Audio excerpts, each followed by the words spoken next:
Team of the season is here, and if you're looking for a cheap and reliable way to buy your FIFA 23 Ultimate Team coins over Team of the Season, then please look no further than FIFAcoin.com. You can get a massive 10% discount, and you can also get an extra 5% when you use my code MARTIN. Link will be in the description.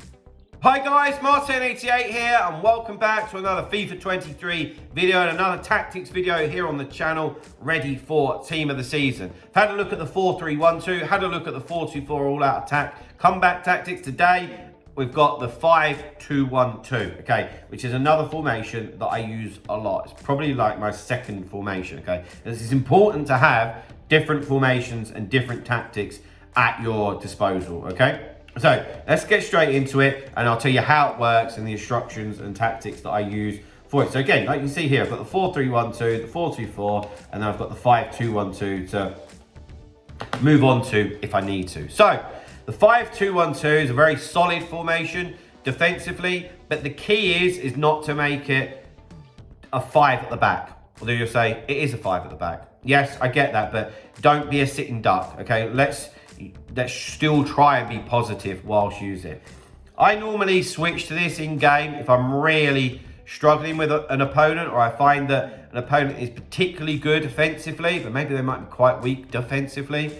Or I will switch to this if I just feel like that I'm not getting on very well in the game. Just something to try and mix it up and give me some stability. Even if it's like for 10-15 minutes, you know?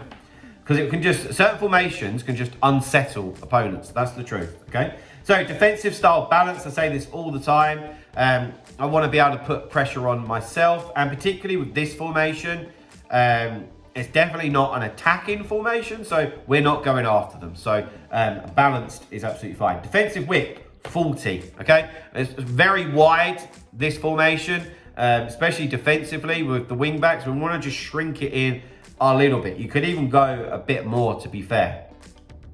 Defensive depth, 50. It's very important that you don't go and do this, okay? Because we'll be an absolute sitting duck. Because one of the things with this formation is it will allow a bit of space, particularly at the back for your opponent to have the ball. I'm talking at the back as in their defense.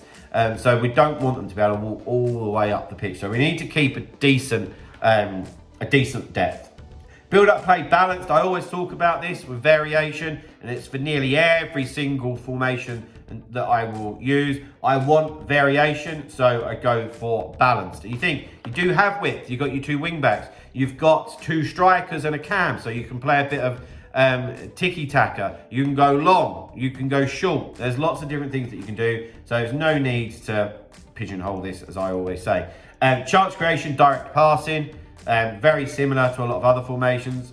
Again, if you like forward runs, go for it, but it's direct passing for me. Offensive width, 50.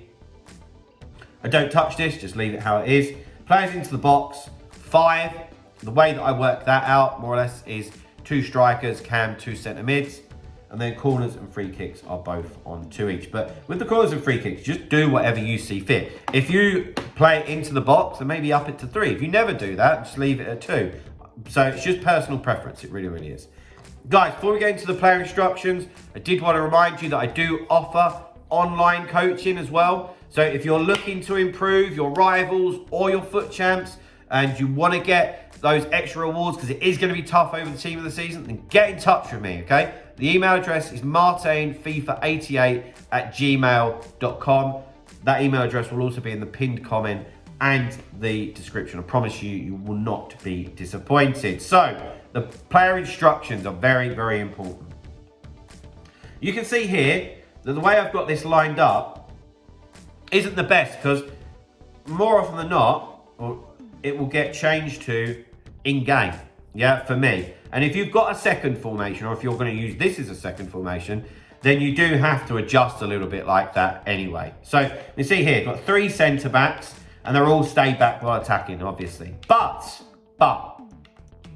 I like to use the right centre-back and the left centre-back to start attacks. I'll almost use them as like full-backs in a way, and allow the wing-backs to push on like wingers. And that's what I said to you about. It's important that we turn this into a formation that can attack and isn't just defensive, because if you've got the whole back five will stay back while attacking, you're going to find it so hard to break and to score goals, okay? So, having somebody like Tavernier at right centre-back would be great. Hakimi would be amazing. On the left, someone like Alphonso Davies, Theo Hernandez. They'd all be fantastic as a left centre-back or a right centre-back. They really would. Then we go over to the wing-backs. Now, I think that you could afford to have a more attacking wing-back. Some people like to use Mbappe there. So, like, I've got Walcott here, obviously, for pace.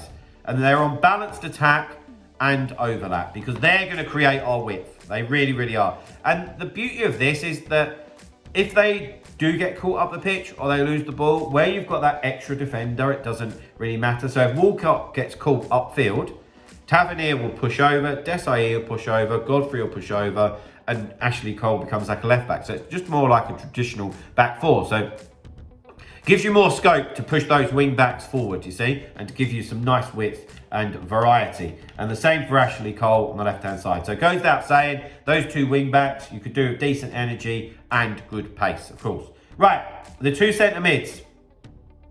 Cover centre, which is very important because we do want to make that middle part of the pitch quite clogged up, and we want them to protect that back three. Lots of people try and attack through the middle of the pitch, so it's really important that they hold position for us.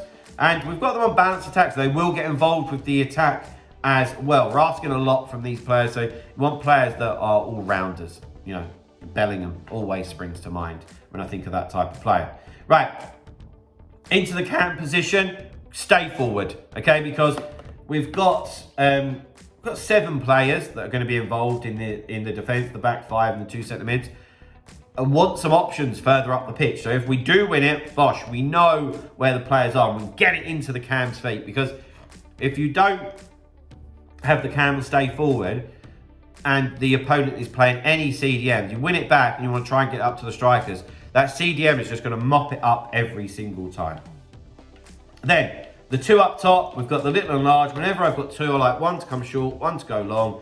It goes without saying, Ryan Kent's going to be the one that's going long, getting behind, and Van Basten is just on mixed attack. So, guys, there we go. There's my 5-2-1-2 player instructions, custom and tactics. Hope you enjoyed the video. Get in the comments, let me know if you've got any questions, or if you want to know about the coaching. Again, just get in touch and let me know. But that's it for today, guys. Please drop a like on the video, subscribe to the channel if you haven't already, and I'll see you guys very, very soon. See you later, guys. Bye-bye.